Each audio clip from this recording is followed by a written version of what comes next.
This is more than a blanket. It's truly a comforter for a mother still mourning. It keeps me calm. It keeps me, mellow, like my babies are here with me. This gift captures the happy days with Keyana, Keyara, Kerriele, and Kionnie, nicknamed Peedle. The 4 girls died in a fatal fire in Florida in November 2016. We FaceTimed with the girls' mother, now living in California, during her lunch break. I want everyone to know the love that we had for each other. It was the most wonderfulest love. I mean, it was everlasting. She tries to keep busy with multiple jobs, but her mind, she says, never strays from the house where she lost so much. With Kerriele, I just loved her feistiness.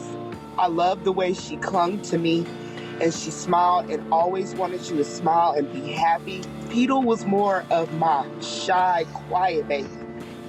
You would have to ask me for whatever she needed because she wouldn't say nothing. Keyara was my quiet baby. I just loved the way she just was a laid-back girl. Grab a book, grab a show or a movie, and she's quiet and she's content. Keyana was my adventure girlfriend. She wanted to go around the world if I let her. I love that she wanted to do and be something in her life. The sisters who lived in Florida loved to cheer. In this video, the eldest sister, Keyana, helps her 7-year-old sister, Kerriele, work on their routine before a competition. So I always watch them do their routines on the front porch and tell them, oh, you got it, but they worked hard at it. They loved it. Let's record it. Get ready for another part. And Jackie lives in Delphi. The girls loved splashing in her pool and never missed a bowl of her spaghetti. They love me. I love them. They knew if they needed anything or if they wanted me to do something, they knew I was right there for them and their mom. So it's tough. This has been devastating for the girls' family across the country. Aunt Leslie is from California, and she prays sharing more about the girls will encourage more tips. To a person that might know something, first of all, look at the news and look at these 4 babies and do the right thing. Just do the right thing. The investigation into who killed the 4 girls here at the intersection of Columbia and Division remains unsolved. And state police say that this is not a cold case because they believe someone will say something. I just want y'all to come clean and just say something. It was just me and my girls in that house. I was a single mother of 4 children. And all I want is peace. I want some type of justice or peace for my children. That's all I ask. All right, folks, there's a number, 1-800-382-4628, the arson hotline, 1-800-382-4628. If you heard anything, even if you don't think it's significant or important, please pick up the phone tonight. Make that call, make a difference. Some sense of justice for those 4 angels who were taken. Let me bring in my special guest joining us tonight. We've got a great investigative reporter with our Scripps affiliate, WRTV, Rafael Sanchez. Rafael, great to see you tonight. Good evening, Benny. How are you, sir? Okay, also with us, the superintendent for the Indiana State Police, Doug Carter. Superintendent, thank you so much for joining us. It's a pleasure. Thanks for having me. Rafael, I want to start with you. I am imagining in my mind what that household must have been like with mom and her 4 girls. I mean, just full of love, action, excitement every moment of the day. And now that mom, for 5 years has been living in a house without those sounds, without that love. How is she able to get up every morning? It has to be extremely difficult for her.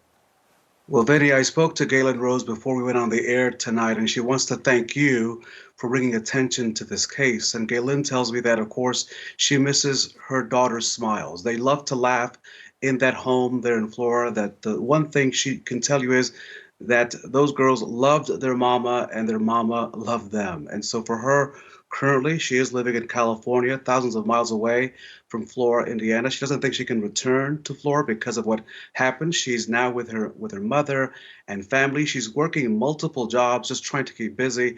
And when I speak to her every time and we mention the girls, she just breaks into tears. And so for her, this is a tough time. And she wants anyone out there, anyone that may have that little piece of information that the fine investigators with the Indiana State Police can use to put this together, because that's what I'm sure you'll hear from Superintendent Doug Carter here in a moment. His investigators are hard at work on this case. They'll tell you this is not a cold case. So they just need the public's attention on this case because someone knows something. Flora is a community of about more than 2,000 people. So someone must have seen something on that November 21st of 2016. But Vinny, again, Mom, Galen wants to thank you and Court TV for bringing this case to the nation's attention because they want it to remain front and center. Absolutely, and we will continue. We don't do one and dones here. We stay on the stories, and I know we'll be doing this every night. Superintendent, arson. What makes you think that this was arson? Well, first of all, thank you very much. I appreciated Galen, and the thing that resonated with me with what she just said was peace. She wants to find peace, and so do we for her and for the rest of her family. Well, we believe that through the investigative process, through some science, and through some evaluation of the property itself, we believe that this fire was intentionally set. There's been a lot that's happened over the course of this last couple of years, and if anybody suggests that this matter is cold, that's just simply a buzzword because people are still alive. The case is not cold. So we would encourage the nation to pay attention to what they're seeing and what they're hearing tonight. And if they have an opportunity for a thought, for an idea, for a suggestion, for a name, that they reach out to us, reach out to your local police agency, whatever that might be, and that information will in turn then come back to us.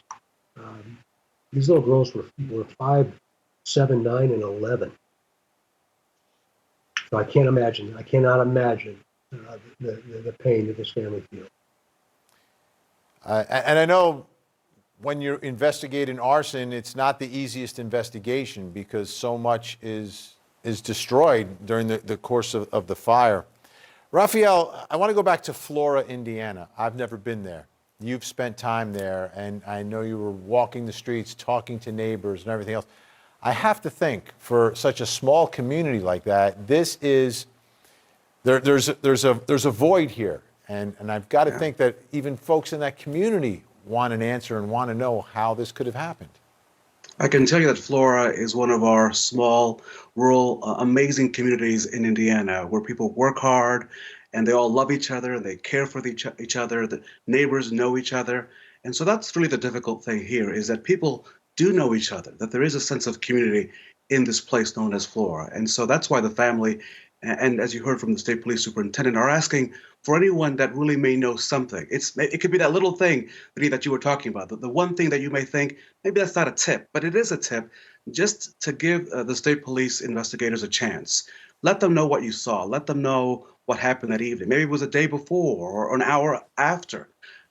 Give them the opportunity to do what they want to do, which is to solve this case.